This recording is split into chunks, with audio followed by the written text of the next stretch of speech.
సంగారెడ్డి వేదికగా తెలంగాణ సీఎం రేవంత్ రెడ్డి చేసిన వ్యాఖ్యలకు బీఆర్ఎస్ నేతలు స్ట్రాంగ్ కౌంటర్ ఇచ్చారు. రేవంత్ రెడ్డి సీఎం లాగా కాకుండా నియంతలా మాట్లాడారని వారు మండిపడ్డారు. స్వాతంత్ర్య దినోత్సవం వేళ సీఎం నిజాలు మాట్లాడతారని అంతా అనుకుంటే పచ్చి అబద్ధాలు చెప్పారని, మహిళలను అవమానించే విధంగా రేవంత్ రెడ్డి మాట్లాడడం సిగ్గుచేటన్నారు సునీత లక్ష్మారెడ్డి.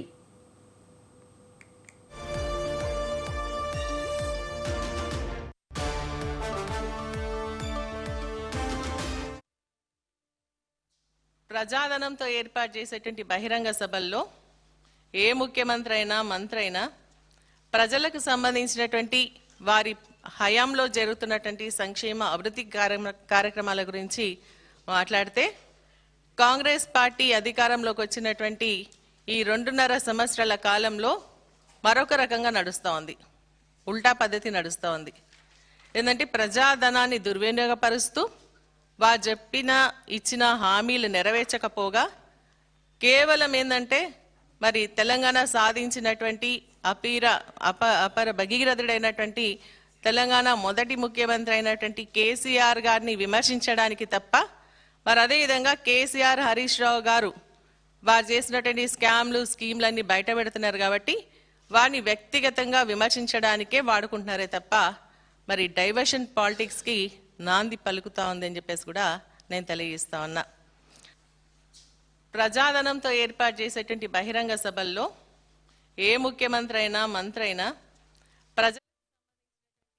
ప్రజాధనాన్ని దుర్వినియోగం చేస్తున్న రేవంత్ రెడ్డి ప్రభుత్వ సభల్లో కేసీఆర్ను విమర్శించడం దారుణమన్నారు. సన్నబియ్యం బ్రాండ్ అంబాసిడర్ కేసీఆర్ అని 6,47,000కు పైగా రేషన్ కార్డులు ఇచ్చారని పేర్కొన్నారు. కాంగ్రెస్ ప్రభుత్వం అన్ని రంగాల్లో ఫెయిల్ అయిందని ఆరోపించారు. వచ్చే ఎన్నికల్లో కేసీఆర్ సీఎం కావడం ఖాయమని ధీమా వ్యక్తం చేశారు బీఆర్ఎస్ నేతలు.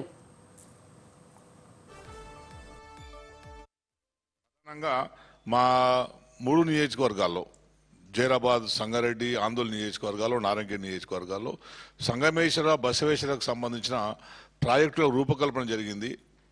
వాటికి పనులు కూడా ప్రారంభించడం జరిగింది. కేసీఆర్ గారేమో నారాయణగిరిలో ప్రారంభించారు, మా నియోజకవర్గంలోనేమో హరీష్ రావు గారు ప్రారంభించారు. కాంగ్రెస్ పార్టీ వచ్చిన తర్వాత 2 ప్రాజెక్టులను రద్దు చేశారు.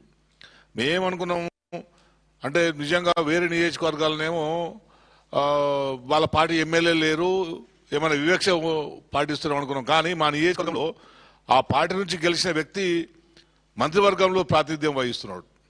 మేమందరం ఏమనుకున్నాం, కనీసం మా నియోజకవర్గం కోసమైనా సరే అన్ని నియోజకవర్గాలకు పనికొస్తుంది, సంగమేశ్వర, బసవేశ్వరను మళ్ళీ పునరుద్ధరిస్తారేమో, అనౌన్స్ చేస్తారేమో అని ఆశపడ్డాం. కానీ అవన్నీ వదిలేసి మొత్తం ఆ క్షుద్ర పూజలు, తాంత్రికాలు, మాంత్రికాలు వాళ్ళు మంత్రాలు చేస్తున్నారని మా నాయకుల మీద ఇష్టం వచ్చినట్లు మాట్లాడడం తప్పించి ముఖ్యమంత్రి గారు చేసింది ఏం లేదు. ప్రధానంగా మా 3 నియోజకవర్గాల్లో జైరాబాద్, సంగారెడ్డి, ఆందోళన నియోజకవర్గాల్లో, నారాయణగిరి నియోజకవర్గాల్లో సంగమేశ్వర, బసవేశ్వరకు సంబంధించిన ప్రాజెక్టుల రూపకల్పన